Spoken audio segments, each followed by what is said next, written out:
আমি এখন তোমাদের একটা গল্প শোনাব। জঙ্গলের গল্প, রহস্যের গল্প।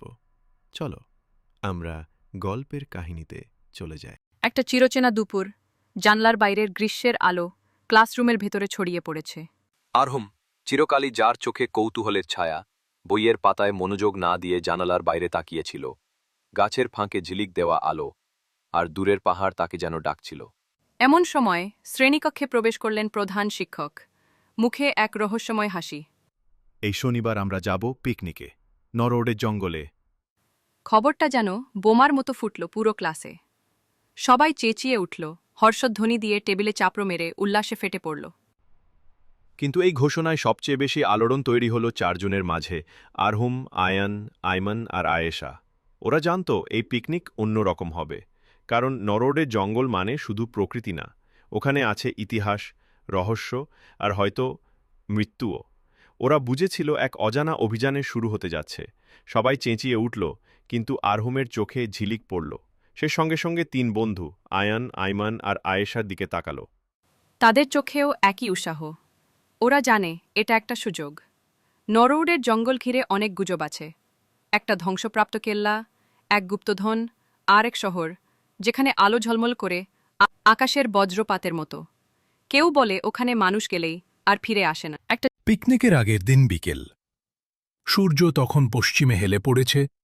আরহুম দাদুর পুরনো কাঠের ট্র্যাঙ্ক গাঁটছিল। এই ট্র্যাঙ্কটা ঘরের এক কোণে বহুদিন ধুলোমাখা পড়েছিল। তার মনে হচ্ছিল কিছু একটা আছে এখানে, যা অনেক দিন কেউ স্পর্শ করেনি।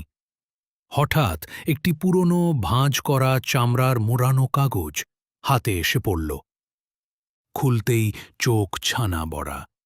এটা কোনো সাধারণ কাগজ নয়, এটা ছিল একটি মানচিত্র। কিন্তু সেটা ছিল অদ্ভুত সাধারণ জায়গার নয়। মানচিত্রের কোণায় লেখা ছিল নরউডের অভিশপ্ত সোপান।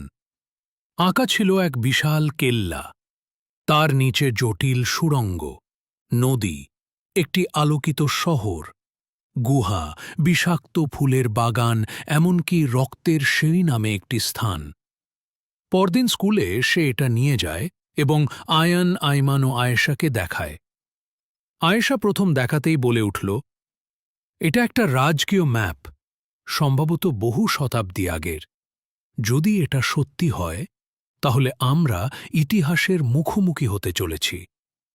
আইমান শিউরে উঠে বলে, আর যদি এটা এক ফাঁদ হয়?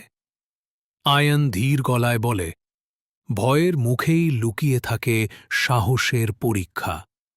চল, সত্যি না মিথ্যা জেনে নেই নিজের চোখে। আয়েশা এক ঝলকে দেখে বুঝে ফেলে, এটা সাধারণ মানচিত্র না, এটা বহু পুরনো, সম্ভবত রাজকীয় আর্কাইভ থেকে নেওয়া। আইমান ভয়ে বলে, আমরা কি ওদিকে যাব, যদি সত্যিই অভিশপ্ত হয়? আয়ান শান্ত স্বরে বলে, ভয় পেলে কখনো সত্যি খুঁজে পাওয়া যায় না।